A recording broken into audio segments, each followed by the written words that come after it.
Mari kita persiapkan hati kita karena kita akan menyembah Raja dari segala raja. Terima kasih Tuhan buat kasih setiamu dalam kehidupan kami. Ini pujian kami, ini penyembahan kami Roh Kudus. Terima kasih Tuhan.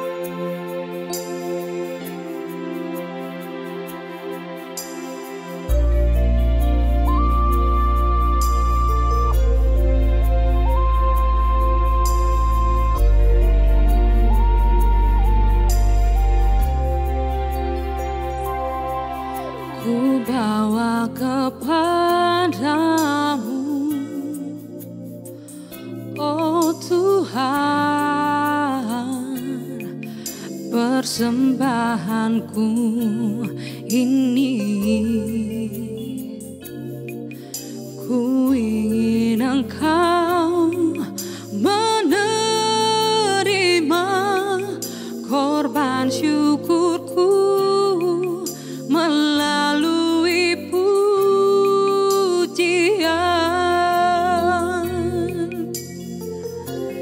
Takkan pernah ku bawa selain yang terbaik,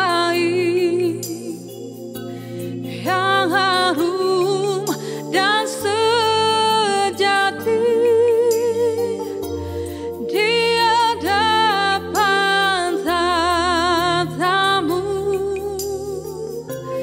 Yesusku, terimalah korban syukurku ini yang mengalir di hatiku sebagai penyembahanku.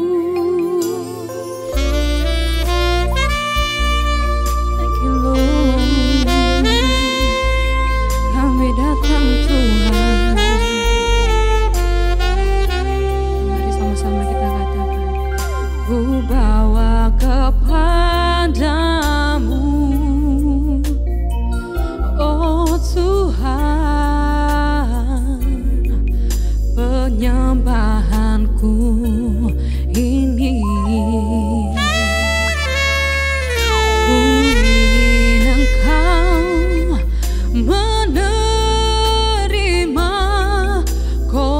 syukurku melalui pujian. Takkan pernah ku bawa selain yang terbaik, yang harum dan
penyembahanku.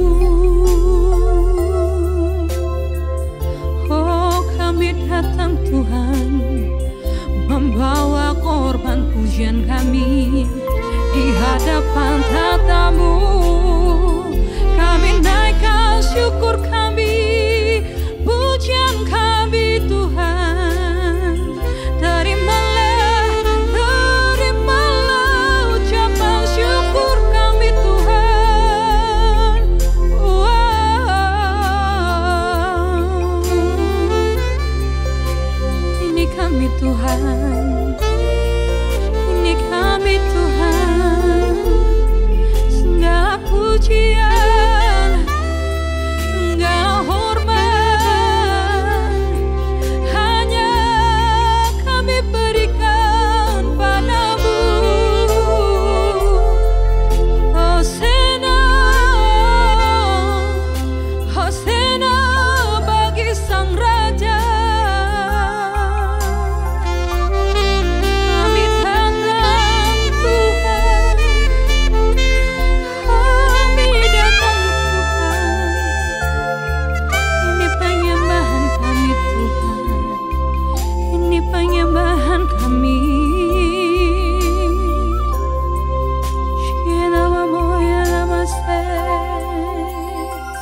segenap jiwaku.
Shalom saudara-saudara yang sangat dikasihi Tuhan.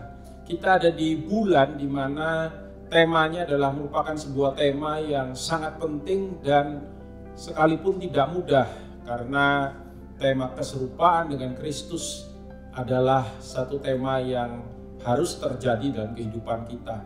Dan saya percaya bahwa perubahan dalam kehidupan kita dimulai dari perubahan di dalam tentu saja, baru kemudian itu akan terpancar keluar. Adalah merupakan sebuah proses yang akan terus berlangsung dan terjadi, sekalipun itu mungkin sekuen by sekuen, tahap demi tahap terjadi di dalam kehidupan kita senantiasa. Sampai kapan Pak Daniel? Sampai kita berjumpa dengan Dia sendiri. Saya ingin membacakan firman Tuhan yang menjadi landasan, teks yang menjadi landasan daripada apa yang saya rindu untuk share kepada setiap kita hari ini, dalam Roma pasal 12 ayat 1 dan ayat 2. Ayat firman Tuhan yang sudah tidak asing lagi bagi setiap saudara. Ya, Roma 12 ayat 1 dan 2 dikatakan, karena itu saudara-saudara, demi kemurahan Allah, aku menasehatkan kamu supaya kamu mempersembahkan tubuhmu. Kata mempersembahkan berarti adalah menaruh dengan sengaja seluruh kehidupan kita, dengan satu keputusan, dengan satu keinginan secara pribadi, mempersembahkan apa? Tubuh sebagai persembahan yang hidup, karena itu memang tidak mudah. Yang kudus dan yang berkenan kepada Allah, itu adalah ibadahmu yang sejati. Nomor 1. Nomor 2, di ayat yang kedua dikatakan, janganlah kamu menjadi serupa dengan dunia ini, tetapi berubahlah, atau di dalam terjemahan bahasa Inggris dikatakan, do not be conformed but be transformed. Terjadi satu perubahan, berubahlah ya oleh pembaharuan budimu. Terjadi transformasi. Dari mana? Dari dalam, dari pembaharuan budi, pembaharuan pikiran. Sehingga kamu dapat membedakan manakah kehendak Allah, apa yang baik, yang berkenan kepada Allah, dan yang sempurna. Saya percaya transformasi itu cara Tuhan. Cara Tuhan untuk apa? Untuk membawa kita bertumbuh kepada keserupaan dengan Kristus. Dan dua aspek utamanya, di ayat yang pertama dan di ayat yang kedua, adalah nomor 1, mempersembahkan tubuh. Satu proses transformasi sangat membutuhkan atau sangat memerlukan sebuah kerelaan agar terjadi penyerahan hidup yang sepenuhnya. Mempersembahkan tubuh, dan persembahan itu adalah persembahan yang hidup. Berarti saudaraku, itu melibatkan seluruh aspek kehidupan kita yang kita taruh di hadapan Tuhan. Silakan Tuhan memproses, melakukan dan mengerjakan apapun. Dan yang kedua dikatakan transform yang terjadi start dari dalam, ya, karena New King James berkata, but be transformed by the renewing of your mind. Terjadi perubahan pikiran. Kata berubah itu adalah metamorfosa, yang seringkali diumpamakan sebagaimana sebuah ulat yang makhluk yang sama sekali gak bagus, ya, dan menjijikkan. Kalau orang lihat ulat maunya dibuang, saudara. Kurang oke dan lain sebagainya. Tapi kemudian ketika ulat itu ada di dalam satu kepompong di mana proses transformasi itu terjadi, maka kemudian ulat itu akan diubahkan one day oleh penentuan yang daripada Tuhan, menjadi seekor kupu-kupu yang cantik. Demikian juga dengan proses perubahan dari dalam keluar, dari kehidupan kita, saudaraku, yang kemudian ketika kita menyelesaikan tahap itu, kita akan terlihat jauh lebih cantik, terjadi transformasi yang total, jauh lebih luar biasa. Ya, nggak ada orang yang misalkan mengkoleksi ulat, ya, tapi kupu-kupu dikoleksi, dikeringkan. Kenapa? Karena begitu cantik dan begitu indah. Demikian di dalam dan lewat kehidupan kita. Biarlah ketika sebuah tahap transformasi kepada keserupaan itu boleh dikerjakan dengan kesungguhan dan diselesaikan. Maka orang akan melihat, dia berubah ya, dia beda ya. Dulu dia gampang sekali marah, gampang sekali tersinggung. Tapi sekarang dia bisa tenang tuh, bisa berespon dengan sangat cakep ya, dengan bijak ya. Oh, dulu dia apa-apa bingung soal duit ya, apa-apa duit. Kelihatan sekali kalau stingy atau pelit atau serakah atau gimana. Tapi sekarang dia begitu murah hati misalkan. Seperti ulat yang kemudian jadi kupu-kupu. Dan saya yakin dan percaya bahwa inilah kehendak Tuhan. Proses ini terus terang saja saudara, tidak mudah dan bahkan menyakitkan. Tetapi harus kita jalani.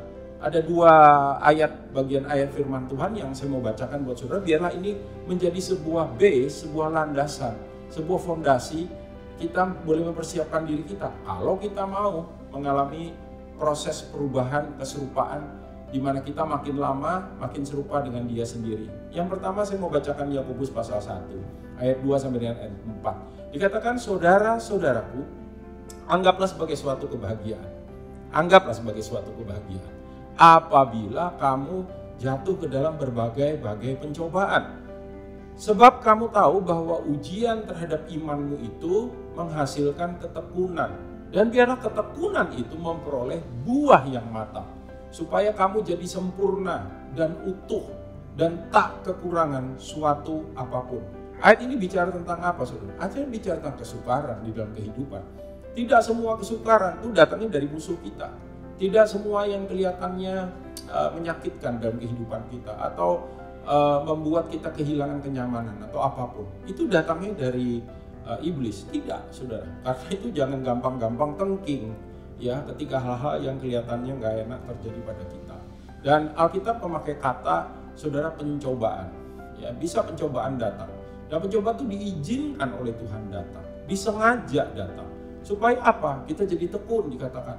Dan lewat ketekunan itu kemudian matang, mature, dewasa, ya, dan bahkan menjadi sempurna. Sehingga dikatakan kamu utuh dan tidak kekurangan satu apapun. Menjadi lebih cantik karakter kita, pola pikir kita, paradigma kita, gaya hidup kita. Ya, satu ayat lagi, 1 Petrus pasal 4 ayat 12 dan ayat 13. Firman berkata, saudara-saudara yang kekasih, janganlah kamu heran akan nyala api siksaan. Dua-duanya pencobaan, siksaan. Ini kita nggak mau ada, kita nggak mau terjadi dalam hidup kita. Ya, dikatakan yang datang kepadamu sebagai ujian. Tidak akan ada kenaikan tingkat tanpa ujian. Tidak akan ada kenaikan kelas tanpa ujian. Tidak akan ada, saudaraku, keberhasilan tanpa ujian. Seolah-olah ada sesuatu yang luar biasa terjadi atas kamu. Sebaliknya, bersukacitalah sesuai dengan bagian yang kamu dapat dalam penderitaan Kristus. Kalau Tuhan kita, Allah kita, junjungan kita, saudaraku, Raja kita mengalaminya, kita pun bisa mengalaminya. Ya, supaya, kalau ada kata supaya berarti itu adalah purpose, tujuan. Kamu juga boleh bergembira dan bersukacita. Kapan? Pada waktu Ia menyatakan kemuliaannya. Saudara, itu sebabnya saya percaya proses keserupaan menuju Kristus itu membutuhkan sebagaimana tadi ilustrasi transformasi, perubahan dari dalam keluar yang diilustrasikan dengan ulat yang bisa menjadi kupu-kupu. Itu membutuhkan understanding bahwa ketika menjalaninya kita bisa mengalami yang namanya kesendirian. Ketika ulat ada di dalam kepompong, saudara, tidak pernah ulat itu ada di dalam kepompong berjemaah, ya. Waduh, saya nggak mau sendirian, Tuhan. Nggak enak sendirian, ya, kesepian, nggak ada teman diskusi, teman bicara. Nah kalau saya mau curhat gimana? Saya pengen ada teman di situ, ya ulatnya bertiga gitu di situ. Nggak bisa saudara, nggak pernah ada. Ulat itu sendirian di dalam kepompong, nggak ada siapa-siapa. Pernah nggak kita mengalami kesendirian dalam kehidupan kita? Maksudnya begini, bukan berarti kemudian secara fisik kita sendirian, ya bisa juga, ya. Tapi dalam mungkin secara emosi, secara psikologis, sepertinya kok ada orang, kok nggak ada orang ya yang bisa paham misalkan. Kok orang kayaknya seperti menjaga jarak, kok nggak kayak dulu ya. Bahkan dulu teman yang kalau kita telepon dia akan hey apa kabar, dan ini kayaknya kayak malas-malesan gitu. Sepertinya kita ditempatkan dan ditaruh pada posisi sendiri, di mana orang-orang yang biasa di sekitar kita, bahkan orang terdekat kita, ya. Saudaraku, hamba-hamba Tuhan pun pernah mengalami proses ini.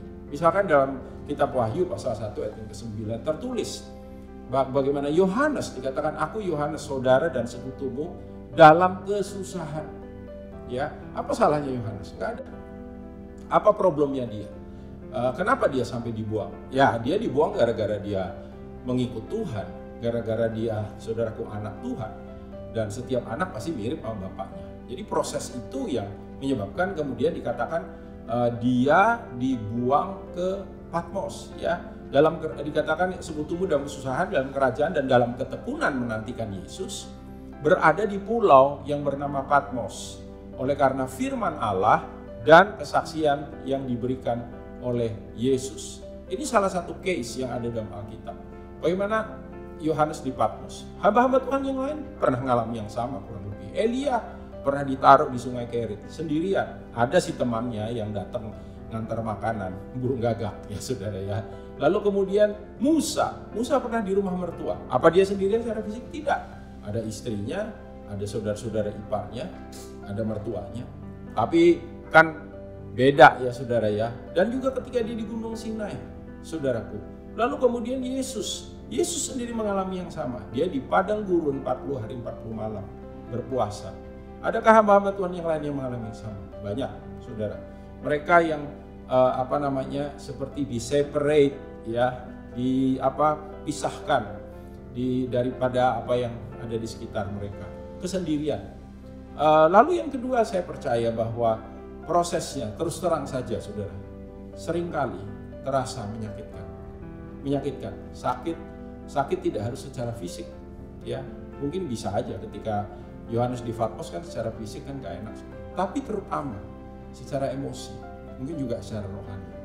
Ulat yang ada di dalam kepompong itu mempersembahkan tubuhnya, merelakan keberadaannya untuk mengalami yang namanya pembunuhan identitas dalam tanda kutip, ya. Identitas ulat harus dibunuh supaya dia bisa bertransformasi menjadi bentuk yang lebih cantik, bentuk yang lebih baik. Ketika terjadi peristiwa, maafkan kalau saya pakai istilah ini, pembunuhan identitas itu, maka itu bukan untuk menyiksa kita, tapi untuk supaya muncul karena di dalam diri kita nih ada versi terbaik kita. Tuhan harus mengupas, ya, merobek, membuka, dan itu menyakitkan. Selubung yang ada supaya saudara keserupaan akan Kristus, your best bentuk saudara yang terbaik, ya, the best of you in you di dalam saudara itu bisa kemudian tampil, dikeluarkan. Yusuf pernah mengalaminya dalam Kejadian 37 ayat 28. Yusuf dikatakan dijual oleh saudaraku, saudara-saudaranya. Pertama dibuang ke sumur. Ketika ada saudara-saudara Midian lewat, Yusuf diangkat ke atas dari dalam sumur. Jadi dari rumah bapaknya, dia anak favorit, dia dikasih jubah maha indah, dia diperlakukan dengan spesial. Boom, tiba-tiba dia dibuang ke sumur oleh kakak-kakaknya. Dan dijual kepada orang Ismail seharga 20 shikal perak. Lalu dibawa mereka ke Mesir, ya. Di Mesir diapain? Dijual, dijadikan budak, disalah mengerti, dimasukkan dalam penjara lagi. Saudara, itu semua proses sama sekali tidak ada yang enak. Semuanya terasa dan tampak menyakitkan. Demikian pula dengan Daud dalam 1 Samuel 19 ayat 10. Karena cemburu, 1 Samuel 19 ayat 10 ya, karena cemburu daripada bapak mertuanya sendiri. Bayangkan, saudara, seorang bapak mertua, dapat mantu hebat, seharusnya bangga dong. Tapi yang terjadi apa saudara? Saul menjadi sangat iri. Iri kepada siapa? Kepada menantunya. Dan Alkitab berkata Saul berikhtiar menancapkan Daud ke dinding dengan tombaknya. Tetapi Daud mengelakkan tikaman Saul sehingga Saul mengenai dinding dengan tombak itu, dan sesudah itu Daud melarikan diri dan luputlah ia pada malam itu. Dan kita membaca dalam Alkitab bagaimana kemudian Daud ada di padang gurun, dia dalam pengembaraan, ya saudaraku, peristiwa Gua Adulam sangat terkenal, dan kita tahu sendiri bagaimana proses yang tidak mudah terjadi dalam kehidupan Daud. Apakah saudara sekarang berada di tepi sungai Kerit? Apakah saudara sedang mengalami Gua Adulam dalam hidup saudara? Apakah saudara seperti di sumur itu, tidak ada siapa-siapa di situ, ya? Dan kemudian dijual, saudara. Identitas dia seperti di strip out sama Tuhan, dilucuti, ya saudara, daripada Yusuf. Berapa tahun Yusuf menjalani? Berapa tahun Daud menjalaninya, saudaraku? Berapa tahun juga Yohanes harus mengalami itu. Demikian pula hamba-hamba Tuhan yang lain. Agar supaya apa? Versi yang terbaik dari dirinya, yaitu versi Kristus, boleh makin muncul. Galatia 4 ayat 19, Rasul Paulus berkata lewat ilham Roh Kudus, hai anak-anakku, karena kamu aku harus menderita sakit bersalin lagi. Kalau lagi berarti nggak cuma satu kali, berulang-ulang sampai dikatakan rupa Kristus, Christ likeness menjadi nyata di dalam kamu. Dan cukupkah kita harus melewati kesendirian, menyakitkan? Ada satu lagi, penantian yang kita nggak tahu sampai kapan, ya, seperti Kronos versus Kairos. Kairos Tuhan yang membawa kita untuk menyelesaikan satu tahap. Nanti kita akan masuk pada tahap berikutnya sampai Yesus datang dan kita berjumpa dengan Dia muka dengan muka. Ada satu penantian yang tidak mudah, ya. Abraham menanti mungkin kurang lebih 25 tahun untuk mendapatkan Ishak misalkan, sebagai contoh saudara. Abraham dalam Kejadian 12 ayat 1 diperintahkan Tuhan untuk pergi dari zona nyamannya. Kemana? Ke satu negeri yang kata firman Tuhan janjikan kepada dia.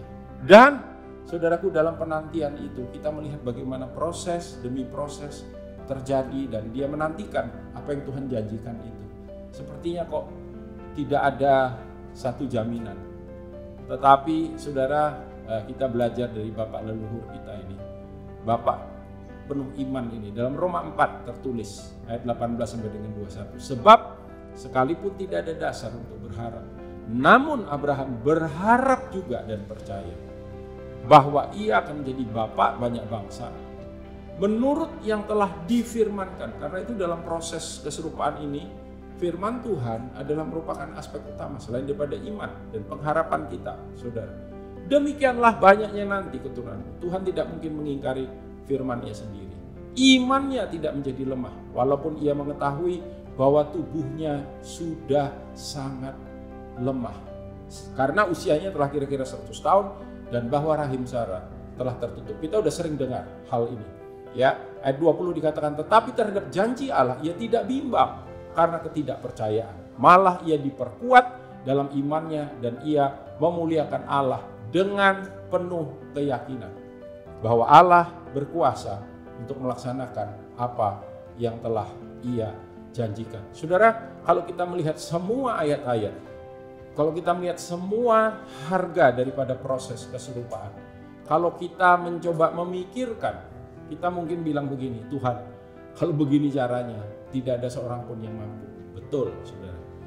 Dan di dalam proses keserupaan, kita tidak mampu kalau kita memakai kekuatan kita sendiri. Kalau kita memikirkannya dengan akal kita yang terbatas. Tapi saya yakin dan percaya, kalau Tuhan kasih perintah, Tuhan memampukan.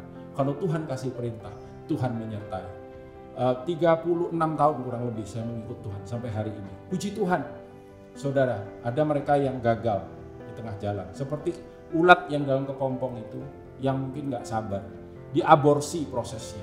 Tentu saja akan sangat mengerikan modelnya. Ulat bukan, kupu-kupu bukan, ya saudara.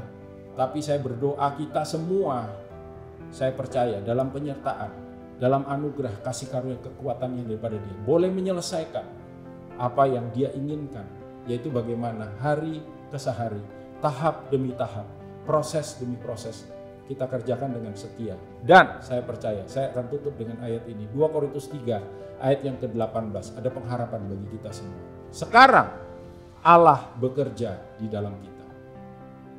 Saya gagal, Pak. Saya jatuh, Pak. Saya kepleset. Saya merasa begitu lemah. Bangkit, saudara. Bangkit kembali. Hari ini jangan tinggal di dalam kekalahan. Jangan tinggal dalam kejatuhan. Jangan tinggal di dalam dosa mungkin yang merintangi. Buang, kata kitab Ibrani. Ya, Allah bekerja di dalam kita. Dan dikatakan kita semua mencerminkan kemuliaan Tuhan dengan muka yang tidak berselubung. Dan karena kemuliaan itu datangnya dari Tuhan yang adalah Roh, firman berkata, maka kita diubah menjadi serupa dengan gambarnya. Haleluya, puji Tuhan. Dalam kemuliaan yang semakin besar. Dalam kemuliaan yang semakin besar.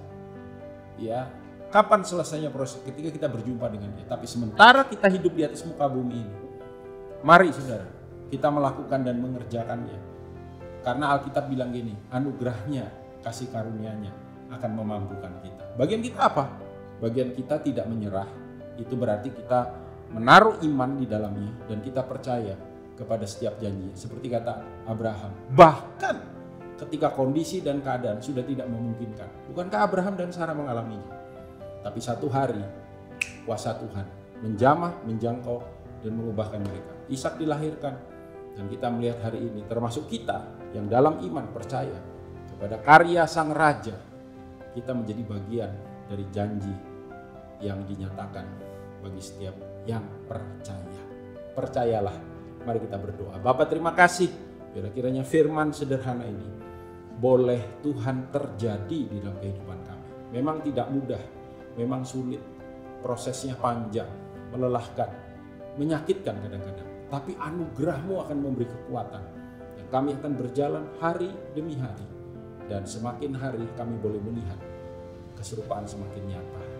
Dalam nama Tuhan Yesus kami mengucap syukur, materaikan firman kebenaran ini dalam hati setiap kami yang mendengarnya. Dalam nama Yesus, haleluya, amin, amin, amin. Tuhan memberkati.